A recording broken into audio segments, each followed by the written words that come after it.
যুক্তরাষ্ট্রের president Donald ট্রাম্পের মধ্যবস্থায় হওয়া যুদ্ধবিরতি ইসরায়েল ইরানের সবচেয়ে ভয়াবহ সংঘাত আপাতত থামিয়েছে। তবে এই যুদ্ধবিরতির মধ্যেই ফাটল দেখা দিতে শুরু করেছে। 2 সপ্তাহ আগে ইসরায়েল ইরানের পারমাণবিক ও সামরিক স্থাপনাগুলোতে বিমান হামলা চালায়। এতে ইরানের গুরুত্বপূর্ণ কয়েকজন বিজ্ঞানী ও জেনারেল নিহত হন।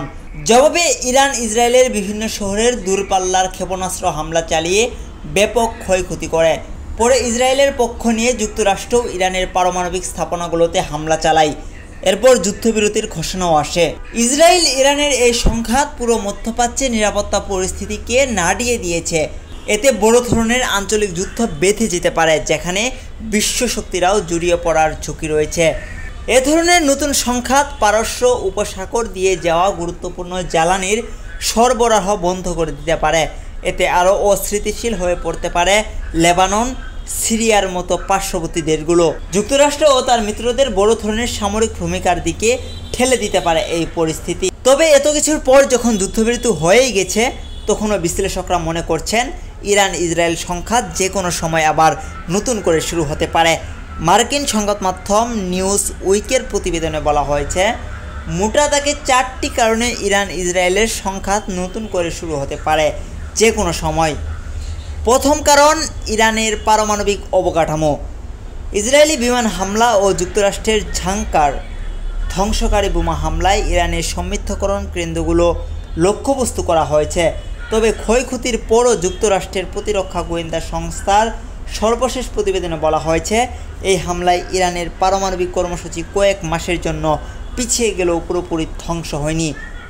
অনেক সেন্ট্রিফিউজ ও গুরুত্বপূর্ণ স্থাপনা এখনও ভূগর্ভে সক্রিয়। এদিকে আন্তর্জাতিক পরমাণু শক্তি সংস্থা জানিয়েছে, ইরান পরিদর্শকদের প্রবেশ আরও সীমিত করছে এবং চুক্তি সীমা ছাড়িয়ে ইউরেনিয়ামের মজুদ বাড়িয়েছে বলে আশঙ্কা আছে। এতে আন্তর্জাতিক মহলে নতুন করে উদ্বেগ তৈরি হয়েছে। ইসরায়েলের কাছে ইরানের চলমান পারমাণবিক হুমকি এবং IAEAর সঙ্গে ইরানের সহযোগিতা কমে যাওয়াকে সামনে রেখে পরবর্তী হামলার আশঙ্কা থেকেই যাচ্ছে। ইরান যদি পারমাণবিক কর্মসূচির গতি বাড়ায়, নতুন সংঘাত যে কোনো সময় শুরু হতে পারে। টানাপোড়েনে যুদ্ধবিরতি। উভয় পক্ষেই যুদ্ধবিরতি লঙ্ঘনের অভিযোগ তুলেছে। ইসরায়েল ইরানের ক্ষেপণাস্ত্র স্থাপনায় পাল্টা বিমান হামলা চালিয়েছে।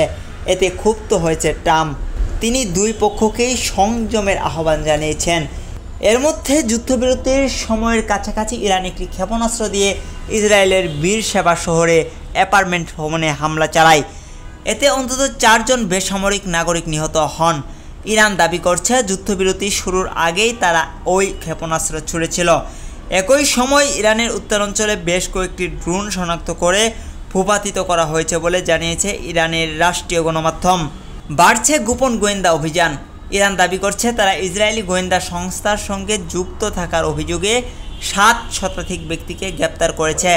ইরান বলছে, এটি ইসরায়েলের বড় ধরনের গুপ্তচর নেটওয়ার্ক ভেঙে ফেলার ঘটনা। এর আগে ইসরায়েলকে দায়ী করে ইরান ড্রোন হামলা, গাড়ি বোমা বিস্ফোরণ ও সামরিক পরমাণু বিজ্ঞানীদের হাই প্রোফাইল হত্যা বাড়াতে দেখা গেছে। ইরান ইতিমধ্যে কয়েকজন গুপ্তচরকে মৃত্যুদণ্ড দিয়েছে এবং কড়া প্রতিশোধ নেওয়ার হুঁশিয়ারি দিয়েছে। 2 পক্ষের এই গোপন অভিযান পরিস্থিতিকে আরও জটিল করে তুলেছে। কথার লড়াই। ইসরায়েলের প্রধানমন্ত্রী বেনিয়ামিন নেতানিয়াহু সাম্প্রতিক অভিযানে ঐতিহাসিক জয় বলে আখ্যা দিয়েছেন।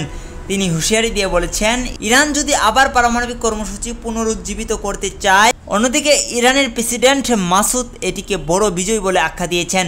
তিনি বলছেন, জায়নিস্ট আগ্রাসনের বিরুদ্ধে ইরান দৃঢ়ভাবে দাঁড়িয়ে থাকবে। এ ধরনের কঠোর বক্তব্য 2 পক্ষের মধ্যে উত্তেজনা আরও বাড়াচ্ছে।